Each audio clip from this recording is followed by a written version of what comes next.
ഇനി പ്രൊഡ്യൂസേഴ്സ് അസോസിയേഷനിൽ നടക്കുന്നത് കോടികളുടെ അഴിമതിയെന്ന് നിർമ്മാതാവ് Sandra Thomas, FEFKA general secretary B ഉണ്ണികൃഷ്ണനും അഭിനേതാക്കളുടെ സംഘടനയായ അമ്മയ്ക്കും സംഘടനയിൽ വലിയ സ്വാധീനമുണ്ട്.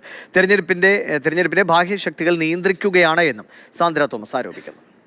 എൻ്റെ ഭാഗത്ത് തീർത്തും ന്യായമുണ്ട് എന്നുള്ളത് പൊതുസമൂഹം കണ്ടതാണ്. അപ്പം എനിക്ക് നീതി ലഭിക്കുമെന്ന് തന്നെ ഞാൻ ഉറപ്പിച്ചു വിശ്വസിക്കുന്നു.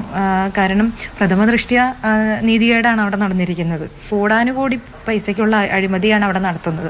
പിന്നെ അതിൻ്റെ പേരിലൊരു പ്രൈവറ്റ് കമ്പനി തുടങ്ങി ഇവർ മാത്രം അതിൻ്റെ എല്ലാവിധ സൗകര്യങ്ങളും എൻജോയ് ചെയ്തുകൊണ്ടിരിക്കുന്നു. അപ്പോൾ ഇത് ആരാണ് നേതൃത്വം കൊടുക്കുന്നത്? ശ്രീ ജി സുരേഷ് കുമാറും ശ്രീ സിയാദ് കോക്കറും. അധികാരത്തിനപ്പുറത്ത് പൈസ നഷ്ടപ്പെടും എന്നുള്ളൊരു ഭയത്തിലാണ് അവർ എന്നെ അവിടേക്ക് വരാനായിട്ട് എന്നെ അവർ ഭയക്കുന്നത്. മത്സരിച്ച ജയിക്കുന്ന ഉറപ്പാണ്. 100% ജഡ്ജ് ചെയ്യും. കാര്യം ഈ പറയുന്ന സുരേഷ് കുമാറും സിയാദ് കോക്കറും അടങ്ങുന്ന ഒരു 10-15 പേരല്ലല്ലോ മലയാള സിനിമ എന്ന് പറയുന്നത്. ഇവരെല്ലാവർക്കും 4-5 വോട്ട് വെച്ച് അവരൊരു 60-70 വോട്ട് പിടിക്കുമായിരിക്കും, അല്ലെങ്കിൽ ഒരു 100 വോട്ട് പിടിക്കുമായിരിക്കും. അതിനപ്പുറത്തേക്ക് അവർക്കൊന്നും ചെയ്യാൻ പറ്റില്ല. കാര്യം എല്ലാവരും അവർക്ക് എഗെയിൻസ്റ്റാണ്. പൊതുസമൂഹം എന്നെ സപ്പോർട്ട് ചെയ്യുന്നുണ്ട്. അത് കാണുമ്പോൾ ഒത്തിരി സന്തോഷമുണ്ട്.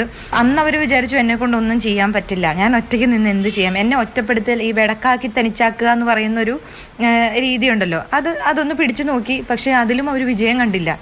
ഇതിനെല്ലാം മുകളിലൊരു ശക്തിയുണ്ടല്ലോ, ആ ശക്തിയെ തോൽപ്പിക്കാൻ ഇവരെ കൊണ്ടാവില്ല.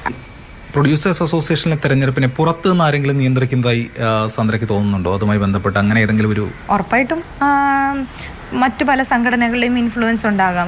ഫെഫ്കയുടെ ശ്രീ ബി ഉണ്ണികൃഷ്ണൻ നമ്മുടെ അസോസിയേഷനിൽ വലിയ സ്വാധീനമുള്ളൊരു വ്യക്തിയാണ്. അപ്പം അങ്ങനെയുള്ള ആളുകളുടെ സ്വാധീനം തീർച്ചയായിട്ടും ഉണ്ടാവാം. പക്ഷേ എല്ലാ സ്വാധീനങ്ങൾക്കും അപ്പുറത്ത് ചില സത്യങ്ങളുണ്ട്. ആ സത്യം വിജയിക്കുക തന്നെ ചെയ്യും. ക്യാമറമാൻ സുജയ് എഡ്വേർഡിനൊപ്പം എസ് രാഗിൻ, മാതൃഭൂമി ന്യൂസ്, കൊച്ചി.